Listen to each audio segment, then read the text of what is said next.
기도해도 응답이 없고 모든 문이 막혀버린 것 같은 지금. 내 방법이 무너지는 그 순간 사실은 놀라운 신호가 시작된 것입니다.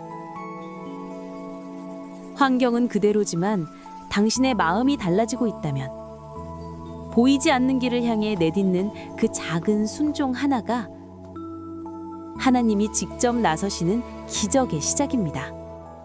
여러분, 혹시 지금 이런 상황에 놓여 계신 건 아닌가요? 기도해도 응답이 없고 아무리 노력해도 문이 열리지 않는 그런 시간, 앞이 완전히 막혀버린 것 같은 그 답답한 시간 말이에요.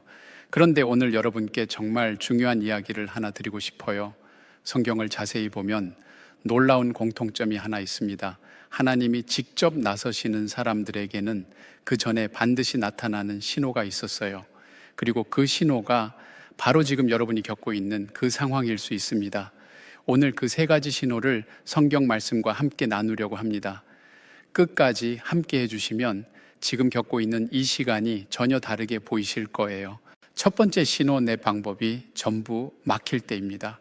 첫 번째 신호는 이것입니다. 내가 가진 방법이 전부 막혀버리는 것이에요. 내 경험, 내 인맥, 내 능력으로 해결하려 했던 것들이 하나씩 무너지는 거예요. 이게 왜 신호일까요? 성경에서 하나님이 크게 쓰신 사람들을 보세요. 모세가 처음에 어떻게 했습니까? 자기 힘으로 이스라엘 백성을 구하려 했어요. 이집트 사람을 자기 손으로 쳐서 죽였습니다. 나는 할 수 있다. 내 방법대로 하겠다. 이렇게 나간 거예요. 그런데 하나님은 그를 광야로 보내셨어요. 무려 40년이라는 시간 동안 양을 치게 하셨습니다. 그 40년은 모세의 방법이 완전히 무너지는 시간이었어요. 출애굽기 3장에서 하나님이 떨기나무 불꽃 가운데 모세에게 나타나셨을 때 모세는 이렇게 말합니다. 내가 누구이기에 바로에게 가며 이스라엘 자손을 애굽에서 인도하여 내리이까. 출애굽기 3장 11절 말씀이에요. 처음에 자기가 직접 하겠다던 그 모세가 이제는 내가 누구이기에 라고 말하게 된 겁니다. 나는 아무것도 할 수 없는 사람이라는 것을 인정하게 된 거예요. 바로 이 지점이 중요합니다. 하나님은 내 방법을 막으시는 게 아니라 하나님의 방법을 열기 위해 먼저 비우시는 거예요. 고린도후서 12장 9절에서 주님이 바울에게 말씀하십니다. 내 은혜가 내게 족하도다. 이는 내 능력이 약한 데서 온전하여짐이라. 내 능력이 바닥날 때 그때 하나님의 능력이 시작됩니다. 요셉도 그랬어요. 총리가 되기 전 요셉에게는 아무런 방법이 남아있지 않았습니다. 형들에게 버림받고 종으로 팔려가고 감옥에까지 갇혔어요. 자기 힘으로 할 수 있는 것이 정말 아무것도 없었어요. 그런데 바로 그 자리에서 하나님이 직접 움직이셨습니다. 창세기 45장 5절에서 요셉이 형들에게 이렇게 말하죠. 하나님이 생명을 보존하시려고 나를 당신들보다 먼저 보내셨나이다. 내가 아무것도 할 수 없었던 그 자리가 하나님이 가장 크게 일하신 자리였던 거예요. 지금 여러분의 방법이 전부 막혔다면 두려워하지 마세요. 그것은 끝이 아니에요. 하나님이 직접 나서시기 위해 여러분의 손을 먼저 비우시는 것입니다. 손이 비어야 하나님의 손을 잡을 수 있으니까요. 두 번째 신호, 눈물 속에서 새로운 눈이 열릴 때입니다. 두 번째 신호가 있어요.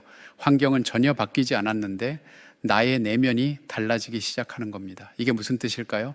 시험의 난이도가 낮아지는 게 아니에요. 병이 갑자기 나아지는 게 아니에요. 빚이 사라지는 것도 아니에요. 환경은 그대로인데 내가 누구인지가 달라지기 시작하는 거예요. 성경에서 이런 일이 정확히 일어난 사람이 있습니다. 여호수아예요. 여호수아 앞에 놓인 가나안 땅은 여전히 강한 성벽들로 둘러싸여 있었어요. 적들의 군사력이 갑자기 약해진 게 아니었습니다. 그런데 하나님이 그에게 뭐라고 말씀하셨습니까? 강하고 담대하라. 두려워하지 말며 놀라지 말라. 네가 어디로 가든지 네 하나님 여호와가 너와 함께 하느니라. 여호수아 1장 9절 말씀이에요. 환경은 하나도 안 바뀌었어요. 그런데 여호수아의 내면에 변화가 일어났습니다. 나는 하나님이 함께 하시는 사람이다. 이 정체성이 회복된 거예요. 엘리야도 마찬가지였어요. 갈멜산에서 그 놀라운 승리를 거둔 뒤에 이세벨의 위협 한마디에 무너져 내렸습니다. 로뎀 나무 아래서 죽기를 구했어요. 그때 하나님이 그에게 물으셨습니다. 엘리야야, 네가 어찌하여 여기 있느냐? 열왕기상 19장 9절 말씀이에요. 이 질문은 추궁이 아니에요. 너는 내가 세운 선지자다. 네가 누구인지 기억하라는 회복의 질문이었어요. 시편 126편 5절에 이런 말씀이 있습니다. 눈물을 흘리며 씨를 뿌리는 자는 기쁨으로 거두리로다. 눈물의 시간이 있다는 건 씨가 뿌려지고 있다는 뜻이에요. 지금 눈물 흘리며 기도하고 계신가요? 환경은 안 바뀌었는데 마음 한쪽에서 뭔가 달라지고 있다면, 말씀이 예전과 다르게 읽히기 시작했다면 그것이 두 번째 신호입니다. 하나님이 여러분의 정체성을 회복시키고 계신 거예요. 추수가 가까이 왔다는 증거입니다. 다윗도 그랬어요. 사울 왕에게 쫓기며 광야를 떠돌던 다윗, 환경은 전혀 나아지지 않았어요. 그런데 그 광야에서 다윗이 쓴 시편들을 보세요. 시편 23편에서 다윗이 고백합니다. 내가 사망의 음침한 골짜기로 다닐지라도 해를 두려워하지 않을 것은 주께서 나와 함께 하심이라. 환경은 사망의 골짜기인데 다윗의 고백은 전혀 달라요. 주께서 나와 함께 하신다. 이 확신이 그의 내면에 자리 잡은 거예요. 이것이 정체성의 회복입니다. 여러분, 기도하다 보면 신기한 경험을 하게 돼요. 상황은 하나도 안 바뀌었는데 마음의 평안이 찾아오는 순간이 있어요. 성경 말씀이 예전과는 다르게 가슴에 와닿는 순간이 있어요. 그 순간이 바로 하나님이 여러분의 내면을 만지고 계시다는 신호입니다. 세 번째 신호, 작은 순종 하나가 놓여질 때입니다. 세 번째 신호가 있습니다. 앞이 전혀 보이지 않는데 순종의 한 걸음이 내 앞에 놓이는 거예요. 이성적으로는 말이 안 돼요. 계산해 보면 불가능해 보여요. 그런데 하나님이 딱 한 걸음만 내디디라고 말씀하시는 거예요. 홍해 앞에 선 모세를 생각해 보세요. 뒤에는 이집트 군대가 쫓아오고 앞에는 바다가 가로막고 있어요. 누가 봐도 끝난 상황이에요. 그런데 하나님이 모세에게 뭐라고 하셨습니까? 지팡이를 들고 손을 받아 위로 내밀어 그것을 갈라지게 하라. 출애굽기 14장 16절 말씀이에요. 지팡이 하나로 바다를 가르라고요. 상식적으로는 말이 안 되죠. 그런데 모세가 그 한 걸음을 내디뎠을 때 바다가 갈라졌습니다. 베드로도 마찬가지였어요. 풍랑이는 바다 위를 걸어오시는 예수님을 보고 나도 가게 해달라고 했습니다. 예수님이 뭐라고 하셨어요? 오라. 마태복음 14장 29절이에요. 딱 한마디, 오라. 베드로가 배에서 발을 내디뎠을 때 물 위를 걸었어요. 불가능한 일이 가능해진 거예요.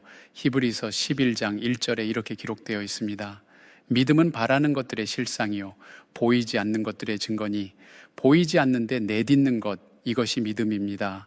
그리고 이 순종의 한 걸음이 놓일 때 그것이 세 번째 신호예요. 하나님이 기적을 행하실 무대가 준비된 것입니다. 여러분 앞에 지금 이해되지 않는 한 걸음이 놓여 있다면, 기도 속에서 마음에 떠오르는 그 작은 순종이 있다면 그것을 무시하지 마세요. 그 한 걸음이 하나님이 여러분의 홍해를 가르실 그 시작점입니다. 순종은 거창한 것이 아니에요. 오늘 말씀을 한 장 읽는 것일 수도 있고 무릎 꿇고 기도 한번 하는 것일 수도 있어요. 미워하던 사람을 위해 축복을 선언하는 것일 수도 있고 두려웠던 그 전화 한 통을 거는 것일 수도 있어요. 하나님은 큰 순종을 요구하시기 전에 작은 순종을 먼저 놓으세요. 그 작은 순종에 응답하시는 하나님을 경험하게 되실 거예요. 자, 오늘 나눈 세 가지 신호를 정리해 볼게요. 첫째, 내 방법이 전부 막힐 때 이것은 하나님이 직접 나서시기 위해 내 손을 비우시는 과정이에요. 둘째, 환경은 안 바뀌었는데 내면이 달라질 때 이것은 하나님이 나의 정체성을 회복시키시는 과정이에요.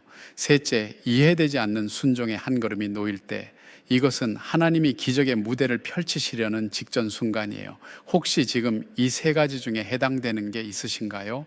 그렇다면 오늘 이 말씀을 꼭 기억해 주세요. 이사야 43장 19절에 하나님이 이렇게 말씀하세요. 보라, 내가 새 일을 행하리니 이제 나타낼 것이라. 너희가 그것을 알지 못하겠느냐? 반드시 내가 광야의 길을 사막의 강을 내리라. 광야의 길을 내시는 하나님, 사막의 강을 흐르게 하시는 하나님, 지금 여러분의 광야에도 하나님은 분명히 길을 내고 계십니다. 막혀 있는 것처럼 보여도 하나님의 시간표 위에서는 모든 것이 진행되고 있어요. 함께 기도하겠습니다.